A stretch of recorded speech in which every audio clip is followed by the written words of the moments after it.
जय श्री राधे कृष्ण। नमस्कार दर्शक बंधु, आसंतु जानिबा आज अगस्त 28 तारीख गुरुवार समस्त राशि राशिफल। तेबे प्रत्येक दिनर राशिफल सर्वप्रथमे जानिबा पाई आम चैनल सह जोड़ी जांतु। तेबे आसंतु जानिबा प्रथम राशि मेष राशिर विषय रे। आज आपणकर कार्य दक्षता भल हेबो एवं आपण किछि विशेष लोकंक सहित साक्षात करिवे। आपण आपणक जीवन साथींक सहित संपर्क को उन्नत करिबा को चेष्टा करिवे। छात्र मानंक पाई उच्च शिक्षार पथ स्पष्ट हेबो। आपण कोनोसी स्थान को बाहर को जीवा को योजना करि पारिबे। आपणंकु आपणंकर खर्च को टिके नियंत्रण करिबा को पड़िबो। काहा सहित अनावश्यक झगड़ारे पड़ंतु नाही। आपणंकु किछि पुराना भूलरू शिक्षा ग्रहण करिबा को पड़िबो एवं आपणंक दायित्व प्रति असावधान होंतु नाही। तेबे चलंतु जानिबा परवर्ती राशि वृष राशिर विषय रे।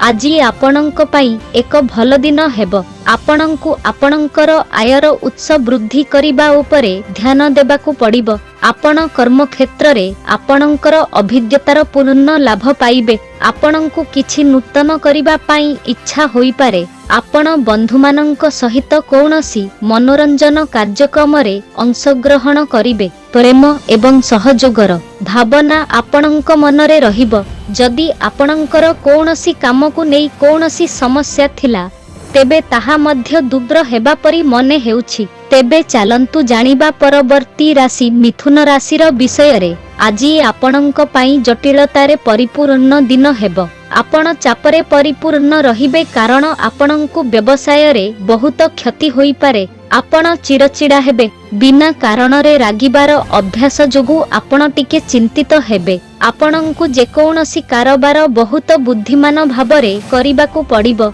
आपणंक सहकर्मींक मध्यरु जणे आपणंक कथारे खराप लागि पारे। जदि आपण काहाकू टंका धार देइथिले तेबे आपणंकु ताहा फेरी पाइबार पूर्ण संभावना अछि। परिवार रे जणे अतिथि आसी पारंती। तेबे चलंतु जानिबा परवर्ती राशि कर्कट राशिर विषय रे। आज आपणंक पाई एक नूतन चाकरी पाइबार दिन हेबो। आपण आपणंक काम माध्यम रे एक नूतन परिचय पाइबे। आपणंकर विलासपूर्ण सुविधा वृद्धि पाइबो। किंतु आपणंकु कौनसी बड़ विपद नेबारु दूरेई रहिबा उचित एवं आपणंक स्वास्थ्य प्रति टिके ध्यान देबा उचित कारण आपणंकर किछि पुराना समस्या देखा देई पारे। आपण व्यवसाय रे काम विषय रे आपणंक पितांक सहित कथा होई पारंती। संपत्ति संबंधी कौनसी विवाद बढ़ी पारे। तेबे चलंतु जानिबा परवर्ती राशि सिंह राशिर विषय रे। आज आपणंकर कार्य दक्षता भल रहिबो। आपण आपणंक कठिन परिश्रम द्वारा एक भल पदवी हासिल करिवे। आपणंकु सरकारी योजनार पूर्ण लाभ मिलिबो। व्यवसाय रे अप्रत्याशित लाभ हेतु आपण बहुत खुशी हेबे। किंतु आपणंकु टंका संचय करिबा विषय रे मध्य योजना करिबाकू पड़िबो कारण आपण प्रदर्शन पछरे बहुत टंका नष्ट करिवे। आपणंकर कला एवं दक्षतारे मध्य उन्नति हेबो। परदा सहित जड़ित जेकोनसी समस्या आपणंकु असुविधारे पकाई पारे। तेबे चलंतु जानिबा परवर्ती राशि कन्या राशिर विषय रे। व्यवसाय करुथिबा लोकंक पाई आज एक बहुत भल दिन हेबो। आपणंकर जेकोनसी स्थगित कारोबार चूड़ांत होई पारे जहा आपणंकर मुंड बिंधा कम करिबो।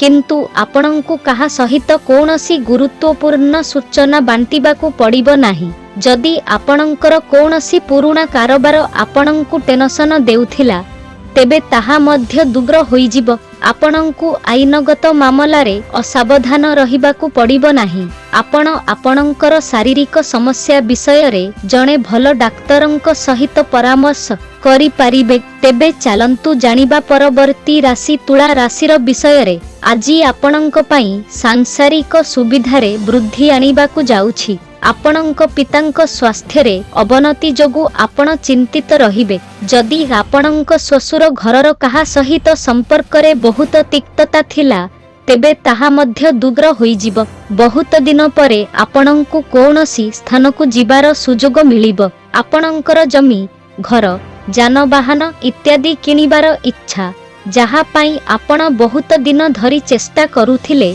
ताहा पूर्ण होई पारे। ତେଣୁ ଆପଣ ଏଥିପାଇଁ ଋଣ ପାଇଁ ମଧ୍ୟ ଆବେଦନ କରିପାରିବେ। ତେବେ ଚାଲନ୍ତୁ ଜାଣିବା ପରବର୍ତ୍ତୀ ରାଶି ବିଛା ରାଶିର ବିଷୟରେ। ଆଜି ଆପଣଙ୍କ ପାଇଁ ଏକ ମଜାଦାର ଦିନ ହେବ। ଆପଣଙ୍କୁ ଆପଣଙ୍କ ଜୀବନସାଥୀଙ୍କ ଠାରୁ ପୂର୍ଣ୍ଣ ସମର୍ଥନ ମିଳିବ। ଆପଣ କୌଣସି ଗୁରୁତ୍ୱପୂର୍ଣ୍ଣ କାମ ବିଷୟରେ ଭାଇ ଭଉଣୀଙ୍କ ସହ କଥା ହୋଇପାରିବେ। ଆପଣ ପରିବାର ସଦସ୍ୟଙ୍କ ସହିତ ଏକାଠି ବସି କିଛି ପୁରୁଣା ପାରିବାରିକ ସମସ୍ୟା ବିଷୟରେ ଆଲୋଚନା କରିବେ। ଯଦି ଆପଣ କେହି କହିଥିବା କଥା ପାଇଁ ଖରାପ ଅନୁଭବ କରନ୍ତି ତେବେ ଆପଣ ନିରାଶ ହୋଇପାରନ୍ତି, କିନ୍ତୁ ଆପଣଙ୍କ ସାହସରୁ ପଛକୁ ହଟିବେ ନାହିଁ ଏବଂ ଧୈର୍ଯ୍ୟର ସହିତ ଆପଣଙ୍କ କାମ ସମାପ୍ତ କରିବାକୁ ଚେଷ୍ଟା କରିବେ। ତେବେ ଚାଲନ୍ତୁ ଜାଣିବା ପରବର୍ତ୍ତୀ ରାଶି ଧନୁ ରାଶିର ବିଷୟରେ। ଆଜି ଆପଣଙ୍କ ସମ୍ମାନରେ ବୃଦ୍ଧି ଆଣିବାକୁ ଯାଉଛି। ଆପଣ ଆପଣଙ୍କ ବିରୋଧୀମାନଙ୍କୁ ପରାସ୍ତ କରିବାରେ ସଫଳ ହେବେ। ଆଜି ଆପଣ କିଛି କହିବା ଦ୍ୱାରା ପରିବାରରେ ଅନାବଶ୍ୟକ ଝଗଡ଼ା ହୋଇପାରେ ଏବଂ ଆପଣ ସମ୍ପତ୍ତି ସମ୍ବନ୍ଧୀୟ ଏକ ବଡ଼ ଚୁକ୍ତିକୁ ଚୂଡ଼ାନ୍ତ କରିବେ ଏବଂ ଆପଣଙ୍କ ଖୁସିର ସୀମା ରହିବ ନାହିଁ। ଆପଣ ଧାର୍ମିକ ଯାତ୍ରାରେ ଯିବା ପାଇଁ ମଧ୍ୟ ପ୍ରସ୍ତୁତ ହୋଇପାରିବେ। ଆପଣଙ୍କୁ କିଛି କାମ ପାଇଁ ଯୋଜନା କରିବାକୁ ପଡ଼ିବ। ସାମାଜିକ କାର୍ଯ୍ୟରେ ଆପଣଙ୍କର ଅଂଶଗ୍ରହଣ ବୃଦ୍ଧି ପାଇବ। ତେବେ ଚାଲନ୍ତୁ ଜାଣିବା ପରବର୍ତ୍ତୀ ରାଶି ମକର ରାଶିର ବିଷୟରେ। ଆଜି ଆପଣଙ୍କ ପାଇଁ ବହୁତ ଭାବିଚିନ୍ତି ନିବେଶ କରିବାର ଦିନ ହେବ। ଆପଣ କାମ ପ୍ରତି ବହୁତ ଆଗ୍ରହୀ ହେବେ। ଅବିବାହିତ ଲୋକମାନେ ସେମାନଙ୍କ ସାଥୀଙ୍କୁ ଭେଟିବେ, ଯାହା ସେମାନଙ୍କୁ ବହୁତ ଖୁସି କରିବ। ଯଦି ଆପଣଙ୍କ ମା ଆପଣଙ୍କୁ କୌଣସି ଦାୟିତ୍ୱ ଦିଅନ୍ତି ତେବେ ଏହାକୁ ସମୟ ମଧ୍ୟରେ ସମାପ୍ତ କରିବାକୁ ଚେଷ୍ଟା କରନ୍ତୁ। ଆପଣ ଆପଣଙ୍କ ଘର ସହିତ କିଛି ନୂତନ ଜିନିଷ କିଣିପାରିବେ। କେହି ଆପଣଙ୍କୁ ପ୍ରଲୋଭିତ କରିବାକୁ ଚେଷ୍ଟା କରିବେ, ଯାହା ଆପଣଙ୍କ କାମକୁ ପ୍ରଭାବିତ କରିବ, କିନ୍ତୁ ଆପଣଙ୍କୁ ଏହା କରିବା ଉଚିତ ନୁହେଁ। ତେବେ ଚାଲନ୍ତୁ ଜାଣିବା ପରବର୍ତ୍ତୀ ରାଶି କୁମ୍ଭ ରାଶିର ବିଷୟରେ। ଆଜି ଆପଣଙ୍କ ପାଇଁ ଆଧ୍ୟାତ୍ମିକ କାର୍ଯ୍ୟକଳାପରେ ସାମିଲ ହୋଇ ପ୍ରସିଦ୍ଧି ଅର୍ଜନ କରିବାର ଦିନ ହେବ। ଆପଣଙ୍କ ଭିତରେ ଅତିରିକ୍ତ ଶକ୍ତି ହେତୁ ଆପଣ କାମ କରିବାକୁ ପ୍ରସ୍ତୁତ ରହିବେ। ରାଜନୀତିରେ କାମ କରୁଥିବା ଲୋକଙ୍କୁ ସେମାନଙ୍କ ଚାରିପାଖରେ ରହୁଥିବା ବିରୋଧୀମାନଙ୍କୁ ଚିହ୍ନଟ କରିବା ଆବଶ୍ୟକ। ଆପଣଙ୍କ ଅଫିସ କାମକୁ ଆସନ୍ତାକାଲି ପର୍ଯ୍ୟନ୍ତ ସ୍ଥଗିତ ରଖିବାରୁ ବଞ୍ଚନ୍ତୁ, ନଚେତ୍ ଆପଣଙ୍କ ବସ୍ ସହିତ ଯୁକ୍ତିତର୍କ ହେବାର ସମ୍ଭାବନା ଅଛି। ଆପଣ ଦୂର ସମ୍ପର୍କୀୟଙ୍କ ଠାରୁ କିଛି ନିରାଶାଜନକ ଖବର ଶୁଣିପାରନ୍ତି। ତେବେ ଚାଲନ୍ତୁ ଜାଣିବା ପରବର୍ତ୍ତୀ ରାଶି ମୀନ ରାଶିର ବିଷୟରେ। ଆଜି ଆପଣଙ୍କ ପାଇଁ ଏକ ମହାନ ଦିନ ହେବାକୁ ଯାଉଛି। ଆପଣଙ୍କର ଦୀର୍ଘ ଦିନ ଧରି ପଡ଼ି ରହିଥିବା କାର୍ଯ୍ୟଗୁଡ଼ିକୁ ସମାପ୍ତ କରିବା ସହଜ ହେବ। ଆପଣଙ୍କ ବିରୋଧୀମାନେ ମଧ୍ୟ ଆପଣଙ୍କର ବନ୍ଧୁ ହୋଇପାରନ୍ତି, ଯାହାକୁ ଦେଖି ଆପଣ ଖୁସି ହେବେ। ଆପଣ ଈଶ୍ୱରଙ୍କ ପୂଜାରେ ବହୁତ ମଗ୍ନ ରହିବେ। କାହାକୁ ମାଗି ଗାଡ଼ି ଚଲାନ୍ତୁ ନାହିଁ। ଆପଣଙ୍କୁ ଆପଣଙ୍କ ପିଲାମାନଙ୍କ ସାଥ ପ୍ରତି ବିଶେଷ ଧ୍ୟାନ ଦେବାକୁ ପଡ଼ିବ। ପରିବାରରେ ଏକ ଶୁଭ ଘଟଣା ପାଇଁ ପ୍ରସ୍ତୁତି ଆରମ୍ଭ ହୋଇପାରେ। ଆପଣ ବହୁତ ଦିନ ପରେ ଏକ ପୁରୁଣା ବନ୍ଧୁଙ୍କୁ ଭେଟିବେ। ତେବେ ଏହା ଥିଲା ଆଜି ଦିନର ସମସ୍ତ ରାଶିର ରାଶିଫଳ। ଏମିତି ସବୁଦିନର ରାଶିଫଳ ସର୍ବପ୍ରଥମେ ଜାଣିବା ପାଇଁ ଆମ ଚ୍ୟାନେଲ ସହ ଯୋଡ଼ି ଯାଆନ୍ତୁ। ଧନ୍ୟବାଦ।